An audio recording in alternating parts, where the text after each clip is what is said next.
सूडबुद्धीचा केल्या जात आहे का याचं? असं आहे की ते संभाषण कोणाबरोबर करत होते, काय करत होते, कुठल्या संदर्भात करत होते?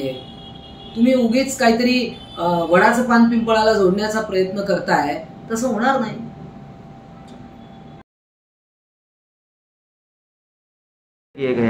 देखिए, कॉल रिकॉर्डिंग कोई नहीं है. जो उनकी बात किसी से हो रही थी, अब ये किस संदर्भ में हो रही थी, किसके संदर्भ में हो रही थी, वो मंत्री है, वो पुलिस से बातचीत हो सकती है उनकी, पालक मंत्री है रत्नागिरी के. तो ये इस प्रकार की बेतुकी बातें करना और अंदाज लगाना, इस प्रकार के पतंग उड़ाना, ये हम बहुत देख चुके हैं. एक ये खेल बन चुका है कि जो कोई सरकार के विरुद्ध बोले, जो कोई उनके नेताओं के खिलाफ बोले, तो ईडी की पीड़ा जो है वो लगा दी पीछे, और फिर खच्चीकरण करना, ठाकरे सरकार को बदनाम करना, महाविकास आघाड़ी के मंत्रियों को बदनाम करना, और ऐसे बहुत सारे ये वातावरण निर्मित करते हैं. निकलता कुछ नहीं है मगर डिस्टर्ब करना, ये सारा जो खेल शुरू किया है, ये मुंबई महानगर पालिका में कहीं न कहीं शिवसेना को उसमें बिजी रखना, उनके प्रमुख नेताओं को बिजी रखना, यही उनकी एक ये मनसूबा दिखाई दे रहा है. देश आले आहेत त्याच्यावरती अनिल परब यांनी काल प्रेस कॉन्फरन्स घेतली. त्यांनी स्वतःची भूमिका स्पष्ट केली आहे.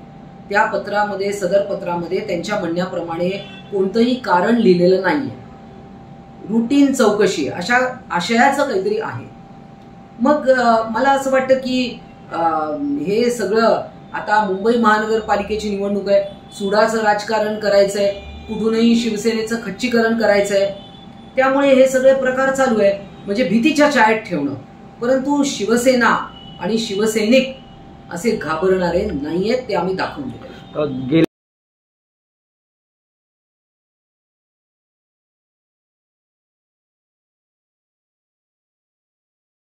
मध्येच वापर करत आहेत का ईडीच्या? आता बरोबर आहे की आता मला सांगा की भारतीय जनता पार्टीच्या नेत्यांवर देखील ईडीच्या नोटिसेस होत्या, चौकशा सुरू झाल्या होत्या. त्याचं काय झालं? त्यांना क्लीन चिट मिळाली का? सुशांत सिंग राजपूत पासून तुम्ही चालू करा, तर त्या सीबीआय चौकशीमध्ये काय निष्पन्न झालं? आज 1.5 वर्ष झालं, काही त्याच्याबद्दल बातमी नाही आहे. आणि अनेक नेते भारतीय जनता पार्टीत गेले ज्यांच्यावर ईडीच्या चौकशा होत्या, मग त्या चौकशा संपल्या, त्यांना क्लीन चिट मिळाली, त्यांना मोठी पदही दिली, त्यांचा सत्कार करण्यात आला. म्हणजे भारतीय जनता पार्टी म्हणजे एक वॉशिंग मशीन आहे का की ज्यांच्यावर चौकशा आहेत, ज्यांच्यावर गुन्हेगारी खटले आहेत, ते भारतीय जनता पार्टीत प्रवेश केला की सगळं आलबेल.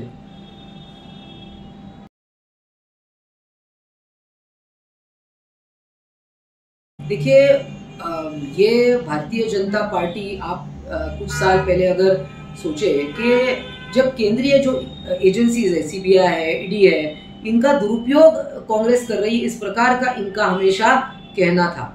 आज भारतीय जनता पार्टी सत्ता में है, तो जो सरकार के विरोध में कुछ बोले तो उसके ऊपर ईडी की जो नोटिस है, नोटिस उनको भेजो, उनको हिरासत में लो, उनके ऊपर मुकदमा चलाओ.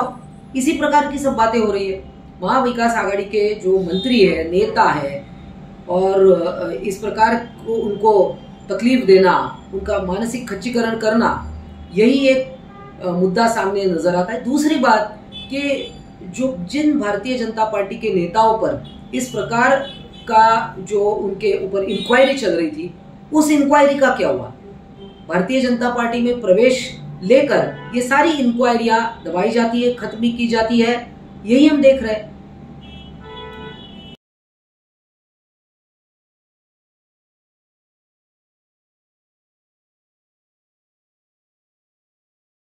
त्याच्यावरती असं आहे की पूर्वी आपल्याला आठवत असेल की भारतीय जनता पार्टी जेव्हा विरोधात होती आणि त्या वेळच्या सरकारांनी जेव्हा केंद्रीय ज्या एजन्सीज आहे, ईडी असेल वगैरे अशा प्रकारच्या, तर यांचा दुरुपयोग होत आहे म्हणून नेहमी काँग्रेसवर टीका करायचे.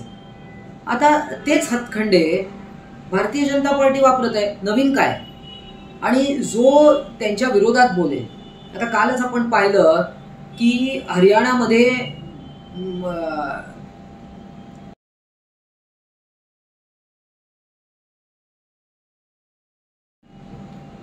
सक्ती केली त्यांच्यावर, आणि म्हणजे जो कोण केंद्राच्या विरोधात बोलेल मग त्याच्यावर ईडीच्या चौकशा लावा. आता सध्या एकच सत्र सुरू आहे, महाविकास आघाडी सरकार, त्यातले मंत्री नेते यांच्यावर ईडीच्या चौकशा लावायच्या, सरकारला कुठेतरी डिस्टर्ब करायचं, खच्चीकरण करायचं आणि आपला डाव साधायचा. हा एककलमी कार्यक्रम त्यातनं आम्हाला दिसतोय.